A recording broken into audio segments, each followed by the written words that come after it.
ಅಂತ ಆಗ್ಯದ. ಸೊ ಅದ್ರ ಸಲಕ್ಕೆ ಇದು ಡಿಟರ್ಜೆಂಟ್ ಜಾಸ್ತಿ ಏನಾಗ್ಯದಪ್ಪ ಅಂತಂದ್ರೆ ಫೋಮ್ ಪ್ರೊಡ್ಯೂಸ್ ಮಾಡ್ತಾ ಇದೆ. ಸಲಕ್ಕೆ ಇದು ಫೋಮ್ ಜಾಸ್ತಿ ಪ್ರೊಡ್ಯೂಸ್ ಮಾಡೋದ್ರಿಂದ ಈ ಡಿಟರ್ಜೆಂಟ್ ಎದ್ರಾಗ ಯೂಸ್ ಆಗ್ತದಪ್ಪ ಅಂದ್ರೆ ನಮ್ಮ ಶಾಂಪೂ ಒಳಗೆ ನಾವು ಬಾತಿಂಗ್ ಮಾಡ್ತಾನೆ ನಾವು ಹೇರ್ ವಾಶ್ ಮಾಡ್ಬೇಕಿತ್ತಂದ್ರೆ ಶಾಂಪೂ ಯೂಸ್ ಮಾಡ್ತೇವೆ. ಕರೆಕ್ಟಾ?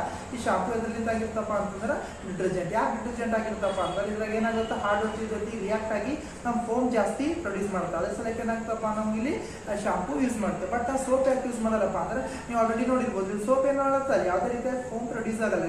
ಏನು ಇನ್ಸ್ಟೆಡ್ ಆಫ್ ಏನು ಪ್ರೊಡ್ಯೂಸ್ ಮಾಡ್ತಾ ಇಲ್ಲಿ ನಮಗೇನು ಪ್ರೊಡ್ಯೂಸ್ ಮಾಡ್ತದ್ದು ಏನು ಕರ್ಡಿ ಸಬ್ಸ್ಟೆನ್ಸ್ ಕರ್ಡಿ ಲಿಕ್ವಿಡ್ ಪ್ರೊಡ್ಯೂಸ್ ಮಾಡೋದ್ರಿಂದ ನಾವೇನು ಮಾಡ್ತೀವಿ ಅಲ್ಲಿ ಸೋಪ್ ಏನು ಮಾಡುತ್ತಲ್ಲ ಬರೀ ಬಾತಿಂಗ್ ಪರ್ಪಸ್ ಯೂಸ್ ಮಾಡ್ತೀವಿ.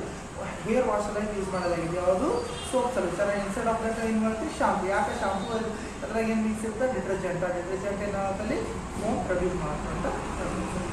This is about what activity 4.12 of